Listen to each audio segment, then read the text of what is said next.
Welcome to Muhurter Dake. I'm Shongita, your spiritual guide, holistic mentor, life coach. Warm welcome everybody. Thanks for your generosity, kind word, love and support. I just respect you guys with dignity.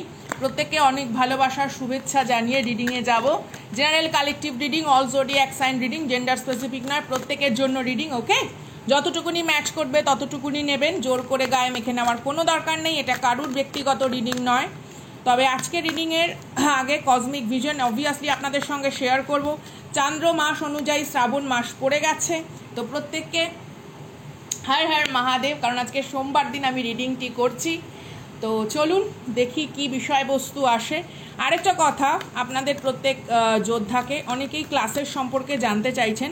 যদি class আমাদের ট্যারোটের বা অকাল্টের কোনো কিছু শুরু করা হয়, obviously আপনাদেরকে আমি জানিয়ে দেবো, ঠিক আছে? স্যারের কাছে অনেকেই জানতে চাইছিলেন। ওকে, আচ্ছা, মূলত যেটা আজকে কসমিক ভিশনে আমি দেখেছি, it's a oil painting. I don't know এখানে কারা কারা কোনো রকম পেইন্টিং বা হবি বা হতে পারে আপনার প্রফেশন, এরকম কোনো বিষয়ের সঙ্গে যুক্ত। এছাড়া দেখুন, ছবি টবি আঁকা এমনি আমাদের সকলকেই করতে হয়, যেহেতু একটা একাডেমিক লাইফে আমরা biology, zoology, botany, physics, chemistry এগুলো বিভিন্ন রকম সাথে পড়াশুনোর সঙ্গে যুক্ত থাকি। প্র্যাকটিক্যাল খাতা আমাদের তৈরি করতে হয় পরীক্ষার সময়, তাই না? যারা যারা এখানে রিলেট করতে পারছেন বিষয়গুলো, ছোটোবেলায় আমরা যেগুলো করতাম, তো ছবি আঁকাটা একটা কিন্তু মানে সব কিছুর সঙ্গে জড়িত, ঠিক আছে? ইভেন আজকে যেটা আমি জিনিস দেখেছি সেটা হচ্ছে, যেমন ধরুন কোনো এক্সিবিশন খুব ইম্পর্টেন্ট। আর মানে এটা ঠিক আমি বুঝতে পারলাম না যেটা শুধুমাত্র এটা আর্ট এক্সিবিশন নাকি কোনো রকম ক্রিয়েটিভ এক্সিবিশন।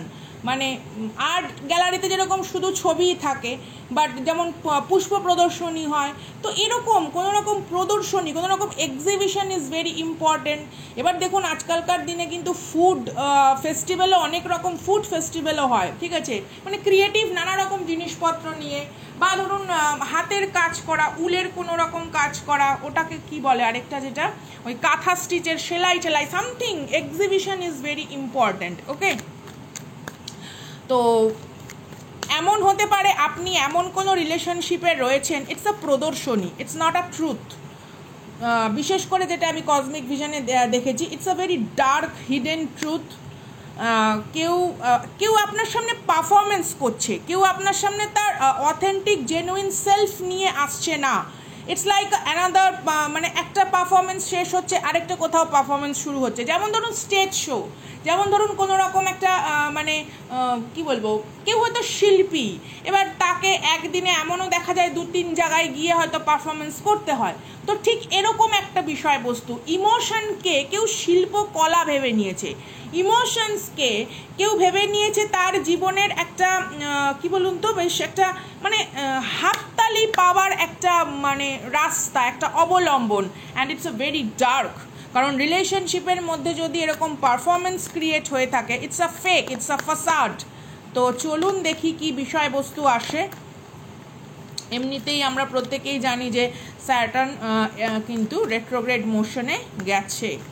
ওকে, এমনিতে মার্কিউরিও কিন্তু আবার রেট্রোগ্রেড মোশনে যাবে এবং মার্গী গতি প্রাপ্ত হবে, বক্রগতি ত্যাগ করে। তো অনেক রকম অনেক কিছু আসছে, পাস্ট এনার্জি রিসারফেস হওয়া, কোনো রকম পেইনফুল মেমোরি রিসারফেস হওয়া, এই ধরনের জিনিসগুলো কিন্তু অনেকেই হয়তো রিলেট করতে পারবেন আমার সঙ্গে, বা কোনো কারণে হঠাৎ করে অন্য কথা মনে পড়ে যাওয়া, ঠিক আছে, আপনার বিগত জীবনের এই সমস্ত কিছু হয়তো আপনারা রিলেট করতে পারছেন বা পারবেন। বা এমনও হতে পারে অনেকের মনে অনেক দ্বিধাদ্বন্দ্ব, প্রশ্নের সদুত্তর। প্রত্যেককে বলবো, নিজের বাড়িতে বা নিজস্ব কর্মের জায়গায়, মানে ধরুন আপনার অফিস বা আপনার কোনো তো চেম্বার রয়েছে, বা আপনি পার্টিকুলার হয়তো যেখানে আপনি বসবাস করেন, সেটা ফ্ল্যাট হোক, বাড়ি হোক, একটুখানি কোনো একটা জায়গায় না কোনো কিছু রিকনস্ট্রাকশন করা, একটু এনার্জিকে না মানে অন্যরকমভাবে প্রবাহিত হতে দিন। হ্যাঁ, হতে পারে আপনি বাড়ির ব্যালকনিটাকে একটু রিঅ্যারেঞ্জ করলেন, হতে পারে আপনি ড্রেসিং টেবিলটাকে একটু রিঅ্যারেঞ্জ করলেন, ওয়ার্ড্রবে পুরনো কোনো জামা কাপড় যেগুলো অতটা ঊর্জা এখন এই মুহূর্তে নেই, নো লঙ্গার ইউজ, কোথাও দিয়ে দেওয়া, ঠিক আছে, যাদের প্রয়োজন নিডি পিপলকে দিয়ে দেওয়া, এইরকম কিছু বিষয়বস্তু ইটস ভেরি ইম্পর্টেন্ট। অথবা আপনার করতে ইচ্ছে হতেও পারে একটু কোনো পুরনো পর্দা, বাড়ির পাপোশ বা বাড়িতে যেগুলো আপনি ব্যবহার করেন ডাস্টিং হিসেবে, ডাস্টার হিসেবে, তো সেগুলো একটু চেঞ্জ করা বা সেগুলোর ভেতরে একটুখানি মানে স্পার্ক কিছু অ্যাড করা, একটু মানে কোনো ইউনো ডিটারজেন্ট বা যেগুলো হয় আর কি, মানে সেন্টেড নানা রকম কম মানে ওটাকে কি বলে ফ্যাব্রিক কন্ডিশনার ইউজ করা, সামথিং ইজ ইম্পর্ট্যান্ট। কোথাও একটুখানি ইটস লাইক অনেক দিন ধরে কোনো কিছুর নিয়ন্ত্রণের অধীনে থাকতে থাকতে কেউ একটা স্বাভাবিক ঔজ্জ্বল্য হারিয়েছে, কেউ কারুর স্বাভাবিকত্বকে হারিয়েছে, কেউ নিয়ন্ত্রণকে যত্ন মনে করছে, কেউ বারণকে মনে করছে প্রেম। এই ইলিউশনটা ডেফিনেটলি কাটানো দরকার। ওকে, কোনো রকম মরিচিকার পেছনে দৌড়ানো, কেউ আপনাকে বারবার নিয়ন্ত্রণ করছে আর সেটাকে আপনি ভাবছেন যত্ন, কেউ আপনাকে চাইছে আপনি আপনার স্বাভাবিকত্বের বিরুদ্ধে গিয়ে কোনো কিছু কাজ করুন এবং তার ডিম্যান্ডকে পূরণ করুন, আপনি এটাকে ভাবছেন প্রেমপূর্ণতার দাবি, but this is false, this is not true. চলুন দেখি কার্ডের কি energy. Yeah, dreams come true. Oh my God, claim this energy. প্রত্যেক এখানে যারা আছেন, oh my God, oh my god, it's a yes, it's a yes। অনেকে বলতে পারেন সঙ্গীতা তুমি ক্যামেরার সামনে কেন নাও? আসলে কালকে একটু বাগানে কাজ টাজ করতে গিয়ে চারিদিকে জল টল হয়েছে, তো বুঝতেই পারছেন গাছের গোড়া টোড়া একটু পরিষ্কার করতে গিয়ে আমার কি জানি কি হঠাৎ করে একটু লাগলো হাতের এখানটাতে, সামান্য, আপনারা দেখতে পাচ্ছেন কি না আমি জানি না, একটা কেমন অ্যালার্জেটিক রিয়াকশন হলো এবং একটুখানি ভুরুর কাছেও আর কি ওরকম হয়েছে। তো আমি একটু ওষুধ লাগিয়ে বসেছি, এই জন্য হয়তো আমি 2 দিন এইভাবেই ভিডিও করব। ওকে, এমব্রেস এনার্জি,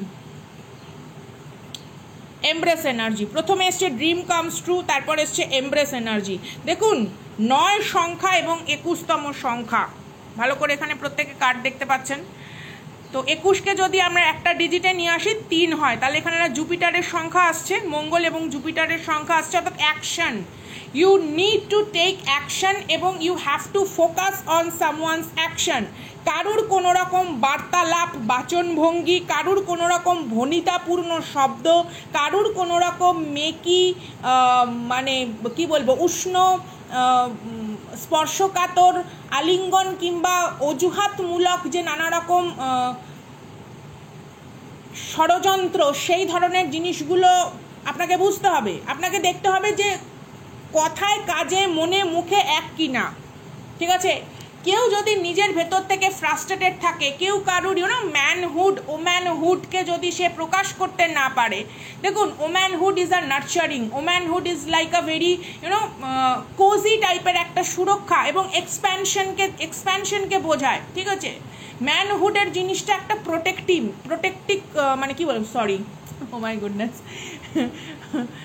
মানে একটা প্রোটেকশন দেয়। ম্যানহুডের জিনিসটা একটা কনসিস্টেন্সি মেনটেন করে। ঠিক আছে, এবার সামওয়ান ইজ আনঅ্যাভেলেবেল, ইমোশনালি কেউ আনঅ্যাভেলেবেল, তো এটা আপনাকে বুঝতে হবে যে কেবলমাত্র ডমিনেটিং বা কোনো রকম কন্ট্রোলিং এনার্জি বা অবহেলা এবং কোথাও একটা বঞ্চিত করার মাধ্যমে কেউ তার মানে পৌরুষের প্রকাশকে বিকাশ ঘটাতে পারে না। এটা তার ফ্রাস্ট্রেশন, এটা তার ইনার কোনো রকম ডার্ক ট্রমা, যেটা সে প্রজেকশন করছে। তো কেউ আপনার সামনে নিজেকে কি করে প্রজেক্ট করছে সেই জিনিসটা আপনাকে বুঝলে হবে না, ডিপ ডাউন গিয়ে আপনাকে ইনার সিচুয়েশনটাকে পুরোপুরি বুঝতে হবে অ্যান্ড টেক অ্যাকশন, যার জন্যে স্বপ্ন পূরণের একটা অঙ্গীকারের জায়গা কিন্তু আসছে। চলুন আমরা ক্ল্যারিফিকেশন করি। আশা করি প্রত্যেকে কার্ড দেখতে পাচ্ছেন। আমি আজকে হয়তো একটুখানি আমাদের এখানে কাছাকাছি মানে একটু ওষুধের দোকানেও যাব।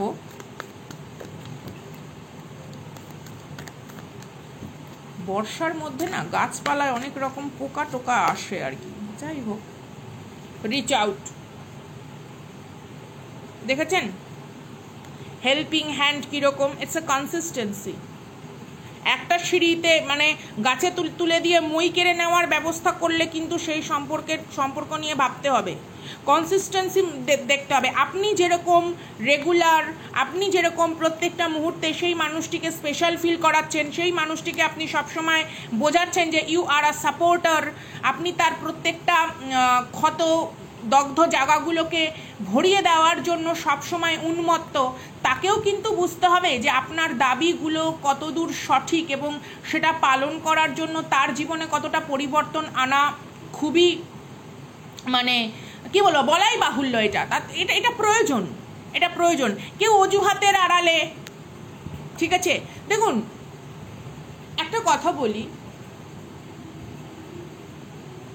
কর্কশ ব্যবহার, কটু উক্তি, কদর্যতায় পরিপূর্ণ বাচনভঙ্গি কখনোই কিন্তু একটা ম্যাসকুলিন এনার্জিকে বোঝায় না। ম্যাসকুলিন এনার্জির ভেতরে যদি হিডেন এনভি সিচুয়েশন থাকে বা if your true light irritates their demon, তখনই কিন্তু তারা এই ধরনের অজুহাতের প্রসঙ্গে গিয়ে সম্পূর্ণ জিনিসটিকে সুস্থভাবে পরিচালনা করতে অস্বীকার করে। অ্যান্ড ওয়ান ফেমিনাইন এনার্জি যদি কোনো কারণে ইটস অথেন্টিক না হয়, তাহলে সে প্রত্যেকটা মুহূর্তে একটা আর্গুমেন্ট সিচুয়েশনে গিয়ে বারবার কিন্তু ত্রুটি বিচ্যুতিকে বড় করে এনহ্যান্স করবে। ওকে, এই জায়গাগুলো বুঝুন, কারণ যেহেতু আমি জেন্ডার স্পেসিফিক রিডিং করছি না, তো এমন নয় যে ম্যাসকুলাইন এনার্জি শুধুমাত্র একজন মানে কি বলবো জৈবিকভাবে পৌরুষের মধ্যেই থাকছে। It's not. আমরা আমাদের মধ্যে প্রত্যেকের মধ্যে দুটো এনার্জির ব্যালেন্স থাকে, তো আপনাকে কোথাও বুঝতে হবে, ঠিক আছে। নিজস্ব বডি মাইন্ড সোলের যে সত্তা, সেই সত্তার প্রতি সম্মানীয় ভঙ্গি যদি একজন ব্যক্তির নিজস্ব না থাকে, সে আপনাকে কি প্রোভাইড করবে? সে যদি নিজে জেনুইনভাবে নিজের প্রত্যেকটি স্বরূপকে বিকাশ ঘটাতে না পারে, যে সে সন্তান হিসেবে কেমন, সে স্বামী হিসেবে কেমন, সে পিতা হিসেবে কেমন, সে বন্ধু হিসেবে কেমন, সে প্রেমপূর্ণতার একজন প্রেমিক হিসেবে কেমন, সে যদি কোনো সত্তাকে বিকাশ ঘটাতে না পারে, তার যদি মনে হয় যে it's like a character to একটা প্লেফুল অ্যাক্টের মধ্যে, তাহলে কিন্তু সে কখনোই আপনাকে জেনুইন কোনো কিছু অফার করতে পারবে না। ওকে, তার মানে এই নয় যে আপনার দাবি অধিকারগুলো মিথ্যে, না, আপনার দাবি অধিকারগুলো একেবারেই সত্যি, কিন্তু আপনি যার থেকে চাইছেন সেই ভঙ্গুর একটা কি বলবো আবর্জনা মিশ্রিত একটা মানে বাহ্যিক পারিপাট্য ফলস জিনিসের থেকে, তার ভেতরে আবর্জনা, সে আপনাকে কি কি কি সার্ভ করবে, তাই না? চলুন দেখি, এরকম একটা এনার্জি আমি পেয়েছি। It's like a exhibition, it's like just একটা মানে একটা ড্রামা, একটা যেন মানে নাট্যমঞ্চ তৈরি হয়েছে এবং সেইখানে সে বারবার অভিনয় করতে ভালোবাসছে, মাল্টিপল রিলেশনশিপে যার জন্য সে ইনভলভ হচ্ছে। কেন? ভালো লাগছে তার এই জিনিসটা, ইনার চাইল্ড কোথাও তাকে একটা এই প্লেফুল অ্যাক্ট করাচ্ছে, কারণ সে ম্যাচিওর নয়। একটা ফিজিক্যাল ম্যাচিওরিটির ভেতরে একটা ইমম্যাচিওর ডিমন যখন বসে থাকে, দ্যাট কাইন্ড অফ এনার্জি। চলুন দেখি কি আসে। এখানে অনেকেই কমিউনিকেশন সঠিক নয়, কানেকশন আপনাদের পার্টনারের সঙ্গে সঠিক নয়, ঠিক আছে, মানে অনেকটাই সমস্যার মধ্যে, হয়তো কোথাও একটা জায়গায় হয়তো দেখা হলো, তবুও সেখানে একটা এড়িয়ে যাওয়ার একটা বিষয়বস্তু, চ্যালেঞ্জিং টাইমস ডেফিনেটলি। কোনো রকম সঠিকভাবে কোনো কিছু এড়িয়ে যাওয়া, বা আপনি যেটা দাবি করছেন সেই বিষয়বস্তুটার ওপরে অনীহা প্রকাশ করা, বা আপনি যেরকমভাবে সিচুয়েশনটিকে চাইছেন, হতে পারে আপনি আগামী দিনের জন্য যথেষ্ট পরিমাণে আশাবাদী, কিন্তু এই মানুষটি ততোধিক আশাবাদী নয়। It's a rebuild. আপনার ভেতরে পুনরায় গঠন করার, অনেক ধ্বংসের ওপরে দাঁড়িয়ে পুনরায় গঠন করার যে শক্তি আছে, এই মানুষের মধ্যে সেই শক্তি নেই। দ্যাটস ওয়াই এই নাট্য রঙ্গমঞ্চ রচিত হচ্ছে বারবার। তাই হতে পারে আপনার কাছে মনে হতে পারে আগে আমার সাথে এরকম ভালো ব্যবহার করতো, হঠাৎ করে পরিবর্তন হয়নি, ও ওরকমই ছিল, শুধুমাত্র ওর মুখোশটা খুলে পড়েছে, শুধুমাত্র ওর অভিনয়ের যে টাইমটা, সেই টাইমটা ও পার করে দিয়েছে। নর্মাল ভাবুন, একটা মানে পাখি, যে কোনো পাখি বা যে কোনো পশু বা প্রাণী বা একটা মানুষও যখন কারুর মানে আমরা যেমন ধরুন নকল করি, অনেক সময় শীষ দিই, পাখির মতন শীষ দিই, আমরা কি পাখি হয়ে যাব? একটা মানুষ কি সারাদিন এরকম করতে পারবে? তার তো ঠোঁট ব্যথা হয়ে যাবে। ঠিক সেরকম এই মানুষটিও হয়তো আপনার সাথে এখন যখন কথা বলছে সে বিরক্তি প্রকাশ করছে, সে রাগ প্রকাশ করছে, সে প্রত্যেকটা মুহূর্তে এমনভাবে একটা মানে জটিল পরিস্থিতি তৈরি করছে যাতে আপনি নিজের আবেগঘন কথাগুলোকে তার কাছে তুলেই ধরতে না পারেন। কারণ তার অলরেডি সে জানে তো আমি করে দিয়েছি, আমার তো যতটুকুনি নাটক করার আমি নাটকটা কমপ্লিট করে দিয়েছি, আমার এই সম্পর্ক থেকে যতটুকুনি ভ্যালিডেশন পাওয়ার, আনন্দ পাওয়ার, উপভোগ্য বস্তুটুকু পাওয়ার আমার কমপ্লিট হয়ে গেছে, আমি আর কেন করব। দেখুন, আমরা একটা সম্পর্কে ক্লান্ত কখন হই? যখন অভিনয় চলে, যখন একটা সম্পর্ক আমার প্রথম থেকেই একটা authentic genuine supporting system, I love to play the role daily and consistence আমি মেনটেন করে আমি করতে পারবো, তাই না? এই পৃথিবী একটা মুহূর্তেও আপনাকে অক্সিজেন দেওয়া থামিয়েছে? সূর্য কোনোদিনও সকালে ওঠে না এমন হয়েছে? ভূমিকম্প হয়ে গেলেও সে উঠছে, তাই না? জল কোনোদিনও আপনি খেয়েছেন অথচ আপনার পিপাসা মেটেনি, এটা তো কোনোদিনও হয়নি। আপনি বুক ভরা নিঃশ্বাস নিচ্ছেন, ঠিক আছে, সেখানে আপনার শরীর ফুসফুস পরিপুষ্ট হচ্ছে না, তা তো কোনোদিনও হয়নি।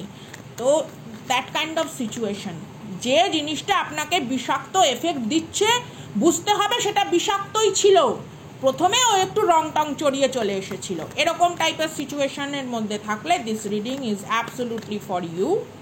কোনো রকম প্রদর্শনী নাট্যমঞ্চের রঙ্গলীলায় মাতোয়ারা হয়ে নিজস্ব লাইফের অ্যাচিভমেন্ট বা নিজস্ব লাইফের সিচুয়েশনকে ডিনাই করবেন না। ট্রায়াম্ফ সাকসেস, দেখুন এই ডেক থেকে প্রথমে কি এসেছিল কার্ডটা? এই ডেক থেকে এসেছিল, ট্যারোট ডেক থেকে ড্রিমস কাম ট্রু। এই ডেক থেকে কি আসলো? Triumph success. দেখা গেছে? এই ডেক থেকে কি আসলো? Triumph success. এস অফ সোর্ডসের এনার্জি, এস অফ সোর্ডসের এনার্জি ক্ল্যারিটি, এস অফ সোর্ডসের energy bold decision, ace of সোর্ডসের energy rapidly taking action towards your dream, towards your goal, towards your aim.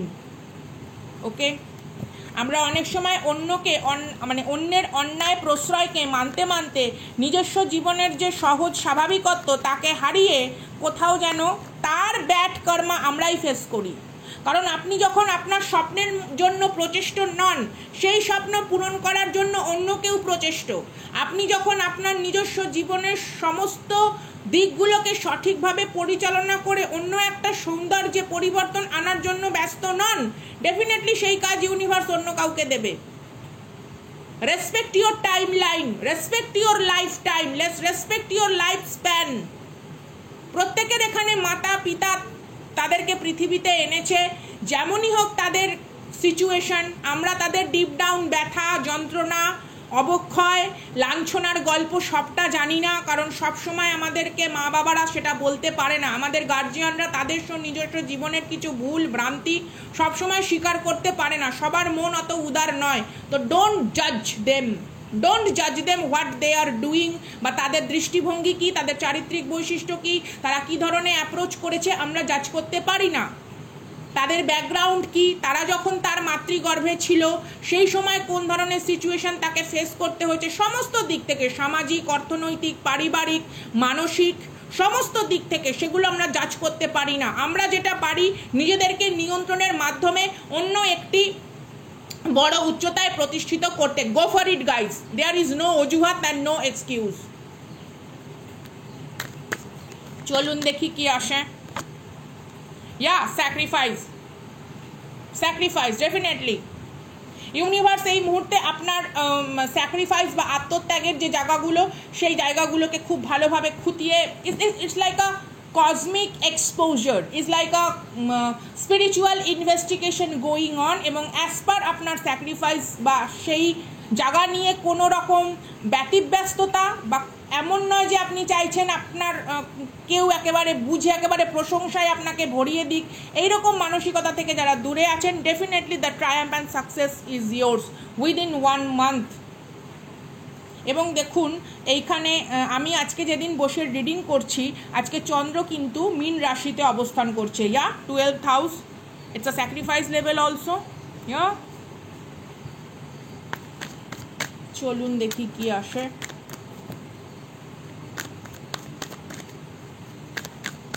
সাতরঙা রামধনু, সাতরঙা রঙে উজ্জ্বল হয়ে আপনার স্বপ্ন। সলিটিউড, অনেকেই আছেন এখানে একটা একাকিত্ব বা নিঃসঙ্গতার জায়গাগুলোকে চেষ্টা করছেন অন্য কিছু দিয়ে ভরাট করার। Don't try to do this kind of thing, কোনো প্রয়োজন নেই, ঠিক আছে?